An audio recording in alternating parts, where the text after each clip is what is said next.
Why did the unipolar world economy fade? Intuitive explanation. Imagine a playground where one kid is much bigger and stronger than everyone else. For a while, this big kid can set the rules, decide what games to play, and generally be in charge. That was kind of like the US after the Soviet Union collapsed. It had the biggest economy, the strongest military, and its ideas about how the world should work, free markets, democracy, were very influential. However, being the only big kid has its limits. Others get stronger. Over time, other kids on the playground start to grow bigger and stronger themselves. They might learn new skills or band together. This is similar to how countries like China, India, and others started to develop their economies rapidly. China, in particular, became a manufacturing powerhouse, making it a significant economic player. Resentment builds. The other kids might get tired of the big kid always being in charge and setting all the rules. They might want more say and push back. Similarly, some countries felt that the US's dominance didn't always serve their interests and sought to create alternative systems or alliances. The big kid gets tired, distracted. Even the strongest kid can get worn out trying to manage everything on their own. They might face problems at home or get involved in other issues that take their attention away. The US faced its own economic challenges and got involved in costly foreign conflicts, which arguably diverted resources and attention from maintaining its sole dominance. New ways of playing emerge. The way the game is played might change. New technologies or global issues might require different kinds of power and influence. The rise of the digital economy and global challenges like climate change require more cooperation than a single dominant power can provide. Essentially, the unipolar moment was somewhat unnatural in the long run. Power tends to diffuse. The rise of other significant economic players, the inherent desire for a balance of power in international relations, and the internal and external challenges faced by the sole superpower all contributed to the erosion of the unipolar world economy. The role of the USSR in the world economy. The USSR, Union of Soviet Socialist Republics, played a significant but distinct role in the world economy, particularly during the Cold War. A centrally planned alternative. The USSR represented a fundamentally different economic system, a centrally planned, socialist economy based on state ownership of the means of production. This provided an alternative model to the capitalist economies of the West, influencing economic thought and development strategies in many parts of the world, especially in developing nations. Trade within the Eastern Bloc. The USSR was the dominant economic power within the Eastern Bloc countries, Warsaw Pact nations. It established trade agreements and economic cooperation within this sphere, often on terms that favored the Soviet Union. Limited global integration. Compared to Western capitalist economies, the USSR had relatively limited integration into the broader global economy. Its trade was primarily with its satellite states and some select partners. The ruble was not a major international currency, and the USSR's financial institutions had a limited global footprint. Competition and the arms race. The economic competition between the capitalist West and the communist East, particularly the massive arms race, significantly impacted resource allocation and technological development on both sides. The focus on military spending in the USSR arguably came at the expense of consumer goods, production, and overall economic efficiency. Aid and influence. The USSR provided economic and military aid to countries aligned with its ideology, particularly in the developing world, as a means of extending its political and economic influence. In essence, the USSR formed a significant, largely separate, and competing economic bloc that influenced global economic debates and development paths, but was not deeply integrated into the Western-dominated global economic system. How did the USSR lose their power and why? The decline and eventual collapse of the USSR's power were due to a confluence of interconnected factors: economic stagnation and inefficiencies.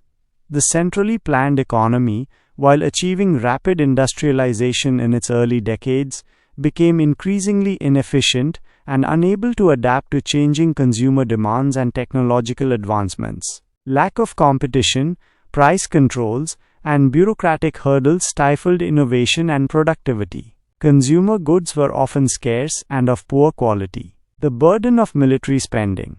The immense resources devoted to the arms race with the West placed a significant strain on the Soviet economy, diverting funds from crucial sectors like technology and consumer goods. Political rigidity and lack of freedom.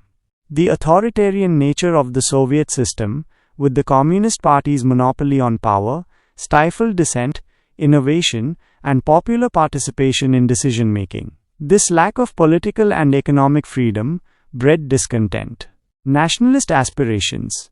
The Soviet Union was a diverse empire comprising numerous ethnic groups. Over time, nationalist sentiments grew stronger in many of the constituent republics, fueled by a desire for self-determination and resentment over Russification policies. Gorbachev's reforms, perestroika and glasnost. While intended to revitalize the Soviet system, Mikhail Gorbachev's reforms of economic restructuring, perestroika, and political openness, glasnost, inadvertently weakened the central control of the Communist Party and unleashed pent-up political and nationalist forces. The collapse of the Eastern Bloc. Gorbachev's decision to reduce Soviet control over Eastern European satellite states led to the rapid collapse of communist regimes in the region, further weakening the USSR's geopolitical and economic standing. The August coup attempt, 1991. A failed coup by hardline communists to overthrow Gorbachev further discredited the central government and accelerated the momentum towards the dissolution of the Soviet Union. Ultimately, the Soviet system proved unable to deliver sustained economic prosperity and political legitimacy in the face of internal contradictions and external pressures, leading to its disintegration in 1991. Is there any possibility of the unipolar world economy again? The possibility of a return to a unipolar world economy, with one dominant superpower like the US in the 1990s, is highly unlikely in the foreseeable future. Here's why. The rise of multipolarity. The global economic and political landscape is increasingly characterized by multipolarity, with several major powers, US, China, EU, India, etc., wielding significant influence. This diffusion of power makes it difficult for any single nation to achieve and sustain unchallenged dominance across all domains. Economic interdependence. The global economy is deeply interconnected through trade, investment, and financial flows. This interdependence makes it costly and complex for one nation to unilaterally exert control. The limits of hard power. While military strength remains important, economic and soft power, cultural influence, diplomacy, are increasingly crucial in shaping the global order. No single nation possesses overwhelming superiority in all these areas. The desire for balance. Historically, there has been a tendency in international relations for states to seek a balance of power, preventing any single actor from becoming too dominant.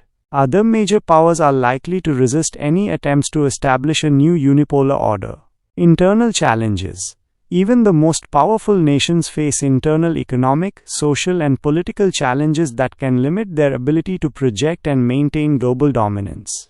While one nation might temporarily gain a significant advantage in certain areas, the underlying trends point towards a more multipolar world where power is shared and negotiated among several key players.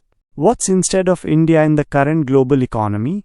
In the context of the current global economy, India is not being replaced by another entity. Instead, India is increasingly recognized as a significant and growing pole in the emerging multipolar world economy.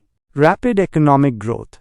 India is one of the fastest growing major economies globally, with a large and young population, a growing middle class, and increasing integration into the global economy. Significant market.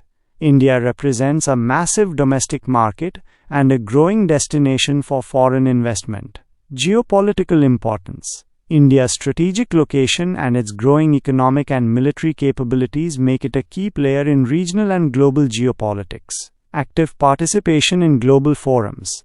India is an active member of various international organizations and plays an increasingly influential role in shaping global economic and political agendas, e.g., BRICS, G20. Instead of being replaced, India is solidifying its position as a crucial player in the evolving multipolar world order, alongside the US, China, the EU, and other significant economies. It is contributing to the shift away from a unipolar system towards a more balanced distribution of global economic and political power.